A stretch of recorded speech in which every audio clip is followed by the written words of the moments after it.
Thanks for tuning in, and welcome back to the shop. If you're new to the channel, this is our 2013 Mitsubishi Fuso FG, and we're turning it into an Overland camper. The camper box is 14 feet long, 7 feet wide, and 7 feet high. And if you're interested in more, take a look at all the videos on this channel. But today, we're working on the inside. Because if you recall last week, I started working on the door trim and ran into a bit of a problem. Woo! So I've trimmed out the section of the cord that was the problem, and we're back in business. With all my straight trim sections glued together, my corner trim sections have been filled and sanded, I'm back to working on the vinyl wrap. And keep in mind, this is something that I've never done before. After 3D printing all the parts, I've just purchased some vinyl wrap on Amazon, borrowed Krista's high school hair dryer, and just started experimenting. Not like that. Now my first thought was I'm gonna start with one of the small pieces because it'll be easier. Well, I think that may have been the wrong choice. Starting with a piece that has a 90-degree curve in it in two different directions probably wasn't my best idea. But after peeling it off and starting over, I've managed to make it stick. So let's try the other corner. To start with, I need to measure out how much of this 3-inch wide flat black vinyl I need. To do this, I'm just going to roll the part along its outer edge and then cut it with a sharp knife. A sharp knife. Might be time for a new blade in that knife. Now here's what I tried the first time. I took the vinyl wrap and I tried to stick it to the outside radius of the part.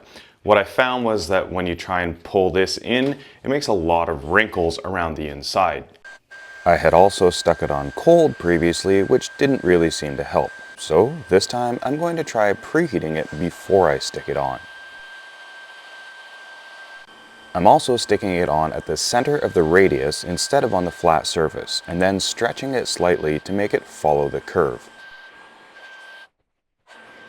As you can see, by continuing to heat a little bit, pull a little bit, stick a little bit, you can work around the corner and you can push any of the wrinkles out. Sometimes the wrinkles will come back. I've got a few here, and that's fine because I can go back to this section with small wrinkles, heat that, and pull it. And as I pull this around the next corner, these will kind of get locked in place with no wrinkles. At this point, I found that I could actually hold the hairdryer with my arm and move the part in and out of the hot air as needed. This made it easier. Even better than that, holding the hairdryer with my legs made the work go much faster. So with this part wrapped, now it's just a matter of trimming the edges off to make it look like this one, and we can move on to the straight sections. Now because of their size, the straight sections represent a little bit of a different challenge. It's not so much stretching to wrap it around, but making sure that we get it to stick in a straight line all the way along and have enough material to get all the way around.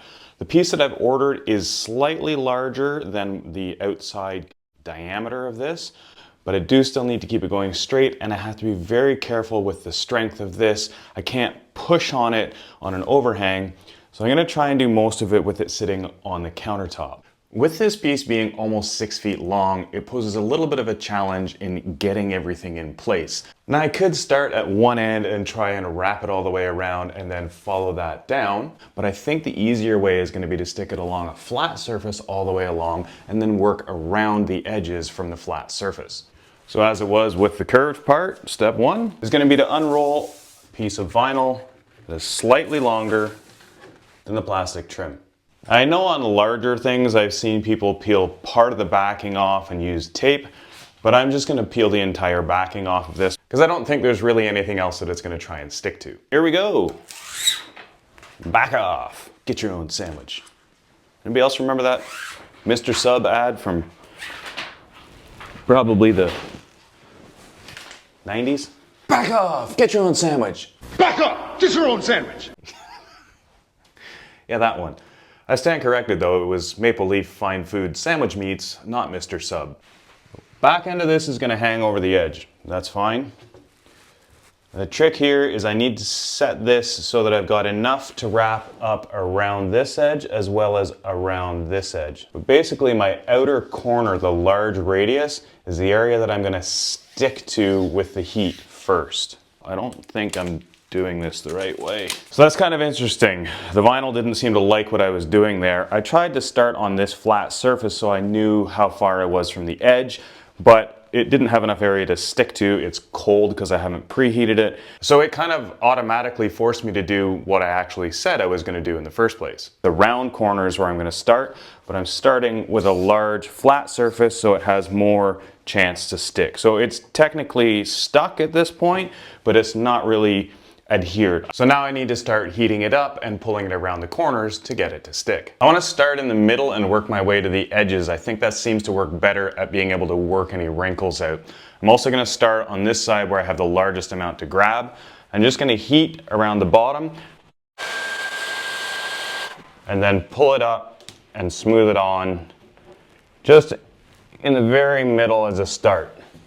This is what I was talking about in the beginning of getting it in the right place, because right now when I finish wrapping, I'm still going to have some exposed plastic. And that brings up a question. If I'm wrapping it in black, why didn't I print it in black?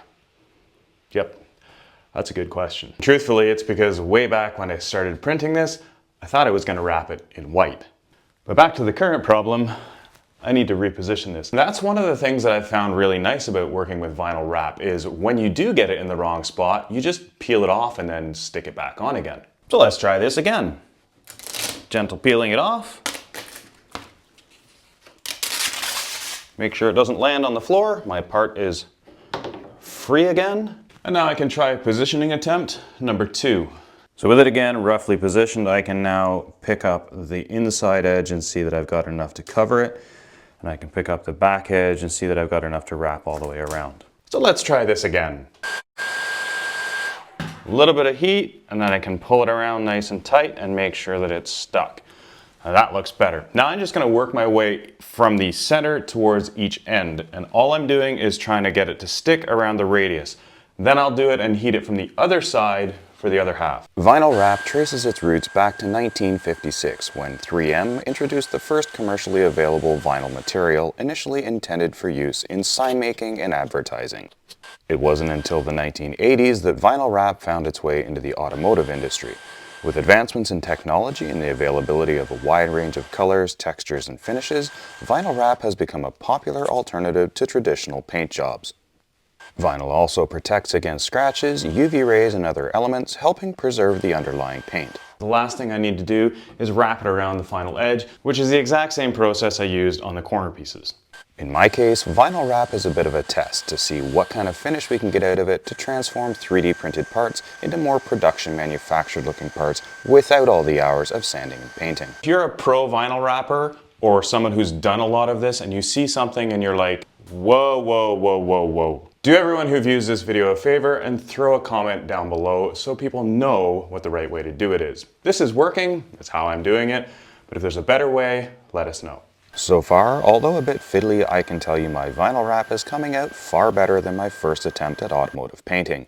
You can stop the process at any time and you can start over with no waste of product. So I now have one wrapped side trim piece. And if we do some magic editing, I have 2.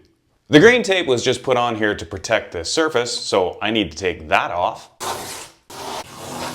Now really, all I have left to do at this point is attach the pieces with double-sided tape, and then my door trim is complete. The downside, well, I forgot to account for the thickness of my double-sided tape in the design. So that just means I'll have to order some new double-sided tape and stick these on later. But I think you see that so far 3D printing and vinyl wrapping seems to be a reasonable approach to doing this. But most importantly, make sure you tune in next week to see what showed up on my front porch. Thanks for watching.